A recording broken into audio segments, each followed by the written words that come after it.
നമസ്കാരം. അപ്പോൾ എല്ലാവർക്കും അടുത്തൊരു വീഡിയോയിലോട്ട് സ്വാഗതമുണ്ട്. ഇന്ന് കെമിസ്ട്രിയുടെ തന്നെ വേറൊരു ഇമ്പോർട്ടൻറ്റ് ടോപ്പിക്ക് നമുക്ക് നോക്കാം. 10ാം ക്ലാസ് CBSEയുടെയാണ്. ഇപ്പോൾ എക്സാം ഒക്കെ ഇനി ഒരു മാസം കഷ്ടിച്ചൊരു മാസമേ ഉള്ളൂ ബോർഡ് എക്സാമിന്. എല്ലാവരും നല്ലതായിട്ട് പഠിച്ചെല്ലാം റെഡിയായിട്ട് വെച്ചിട്ടുണ്ട്. ഇനി റിവിഷൻ ചെയ്യേണ്ട സമയമാണ്. മാക്സിമം നമ്മൾ റിവൈസ് ചെയ്യുക, ക്വസ്റ്റ്യൻ പേപ്പർ കളക്ട് ചെയ്ത് ചെയ്യുക. ഇതൊക്കെയാണ് നമ്മുടെ ഇനി അടുത്ത ടാർഗറ്റ് എന്ന് പറയുന്നത്. അപ്പോൾ അതിനു മുമ്പേ ജസ്റ്റ് ഞാനൊരു ഇമ്പോർട്ടൻറ്റ് ടോപ്പിക്ക് മാത്രമാണ്, ഞാൻ ഒരു ലെസൺ ഫുള്ളാണ് ഞാൻ പറയുന്നില്ല, ഇമ്പോർട്ടൻറ്റ് ടോപ്പിക്ക് മാത്രം ലാസ്റ്റ് മുമ്പിൽ നമുക്ക് പഠിക്കാനുള്ള ഒരു ഇതുണ്ട്. അതിന് വേണ്ടിയിട്ടാണ് ഞാൻ ഈ ഒരു വീഡിയോ ചെയ്യുന്നത്. അപ്പോൾ ഇതിൽ ഇന്ന് നമുക്ക് രണ്ട് ടൈപ്പ് ഓഫ് റിയാക്ഷൻ, ഫസ്റ്റ് ചാപ്റ്ററിൽ മെയിൻ ആയിട്ട് രണ്ട് ടൈപ്പ് ഓഫ് റിയാക്ഷനെ പറ്റി പറയുന്നുണ്ട്. എൻഡോതെർമിക് റിയാക്ഷനും എക്സോതെർമിക് റിയാക്ഷൻ. ഇത് നിങ്ങൾക്ക് 10ാം ക്ലാസ്സിൽ മാത്രമല്ല, നിങ്ങൾക്ക് 11th 12th ഈ ഒരു ടോപ്പിക്ക് ഇമ്പോർട്ടൻ്റ് ആണ്. അതുകൊണ്ട് ഇത് പഠിച്ചോളുക. എൻഡോതെർമിക് റിയാക്ഷനും എക്സോതെർമിക് റിയാക്ഷനും. ഈ എക്സോതെർമിക് റിയാക്ഷൻ എന്ന് പറഞ്ഞാൽ ഞാൻ പറഞ്ഞിട്ടുണ്ട്, ഇപ്പം ഒരു റിയാക്ഷനിൽ റിയാക്റ്റന്റും കാണും പ്രോഡക്റ്റും കാണും. അപ്പൊ റിയാക്റ്റന്റ് കമ്പൈൻ ചെയ്താണ് പ്രോഡക്റ്റ് ഉണ്ടാവുന്നത്. ഈ പ്രോഡക്റ്റ് ഉണ്ടാവുന്ന സമയത്ത് ഈ പ്രോഡക്റ്റിന്റെ കൂടെ തന്നെ ഹീറ്റ് പ്രൊഡ്യൂസ് ചെയ്യാനുള്ള സാധ്യത ഏറ്റവും കൂടുതലാണ്. മോസ്റ്റ്ലി കെമിക്കൽ റിയാക്ഷൻസിലെല്ലാം ഹീറ്റ് പ്രൊഡ്യൂസ് ചെയ്യാനുള്ള സാധ്യത കൂടുതലാണ്. ഏത് റിയാക്ഷൻ നമ്മൾ എടുത്താലും 99% റിയാക്ഷൻ എടുത്താലും കെമിക്കൽ റിയാക്ഷൻസിൽ ഹീറ്റ് പ്രൊഡ്യൂസ് ആവും. അപ്പൊ ഈ എക്സോതെർമിക് റിയാക്ഷൻ എന്ന് പറയുമ്പോഴത്തേനും heat will be released along with the product. പ്രോഡക്റ്റിന്റെ കൂടെ ഹീറ്റ് റിലീസ് ചെയ്യുന്ന പ്രോസസ്സിനെ പറയുന്ന പേരാണ് എക്സോതെർമിക് റിയാക്ഷൻ. അപ്പൊ നിങ്ങൾ ഡെഫിനിഷൻ എഴുതുമ്പോൾ A reaction in which heat is released along with the product is called exothermic reaction. അതിന്റെ ജസ്റ്റ് ഓപ്പോസിറ്റ് ആണ് എൻഡോതെർമിക്. അപ്പൊ ഇത് പ്രോഡക്റ്റിന്റെ കൂടെയാണ് ഹീറ്റ് റിലീസ് ആവണത്. അപ്പൊ എൻഡോതെർമിക് എന്ന് പറയുമ്പോഴത്തേനും ആ റിയാക്ഷന് ഹീറ്റ് വേണം.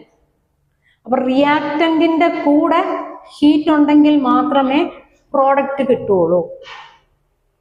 റിയാക്റ്റന്റിന് ഹീറ്റ് കിട്ടിയാൽ മാത്രമേ ഈ റിയാക്ഷൻ നടക്കുള്ളൂ. ഈ റിയാക്ഷൻ എന്ന് പറഞ്ഞാൽ പ്രോഡക്റ്റിന്റെ കൂടെ ഹീറ്റ് റിലീസ് ആവും. അപ്പോൾ പ്രോഡക്റ്റിന്റെ കൂടെ ഹീറ്റ് റിലീസ് ആവും എന്ന് നോക്കുമ്പോഴത്തേനും ഞാനൊരു ബെസ്റ്റ് എക്സാമ്പിൾ നമ്മുടെ ബോഡിയിലുള്ള ഒരു റിയാക്ഷൻ വെച്ചേ പറഞ്ഞു തരാം. നമ്മൾ റെസ്പിറേഷൻ ചെയ്യുന്നുണ്ട് അല്ലേ, ബ്രീത്തിങ് ചെയ്യുന്നുണ്ട്. ഓക്സിജൻ എടുത്തിട്ട് നമ്മൾ കാർബൺ ഡൈ ഓക്സൈഡ് നമ്മൾ പുറത്തു വിടുന്നുണ്ട്.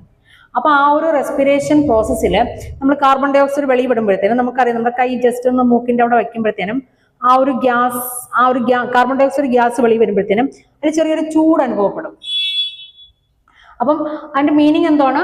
ആ റെസ്പിറേഷൻ പ്രോസസ്സിൽ ഹീറ്റ് വന്ന് റിലീസ് ചെയ്യുകയാണ് അല്ലെ. നമ്മൾ ഓക്സിജൻ എടുത്തു, കാർബൺ ഡൈ ഓക്സൈഡ് വെളിവിടുന്നു.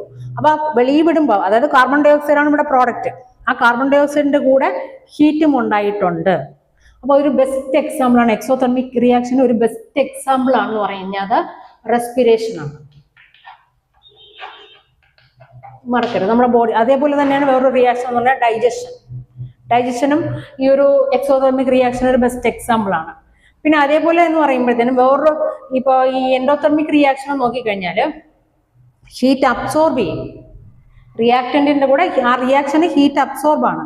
അപ്പൊ നമ്മുടെ സറൗണ്ടിങ്സിൽ നടക്കുന്ന ഒരു ബെസ്റ്റ് എക്സാമ്പിൾ ഒന്ന് ആലോചിച്ച് നോക്കിയാൽ നമുക്ക് കിട്ടും ഫോട്ടോസിന്തസിസ്.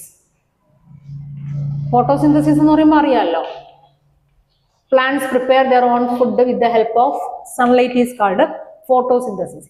ഈ ഫോട്ടോസിന്തസിസ് സൺലൈറ്റ് ഉണ്ടെങ്കിൽ മാത്രമേ നടക്കുകയുള്ളൂ. ഡേ ടൈമിലാണ് ഈ ഫോട്ടോസിന്തസിസ് നടക്കുന്നത്. അപ്പൊ ഫോട്ടോസിന്തസിസ് നടക്കാനായിട്ട് ആരാണ് ആവശ്യം? ഒരു ഹീറ്റ് എനർജി അല്ലെങ്കിൽ ഒരു ലൈറ്റ് എനർജി ആവശ്യമാണ്. ഈ ലൈറ്റ് ഉണ്ടെങ്കിൽ മാത്രമേ പ്ലാന്റ്സ് ഫോട്ടോസിന്തസിസ് ചെയ്യുള്ളൂ.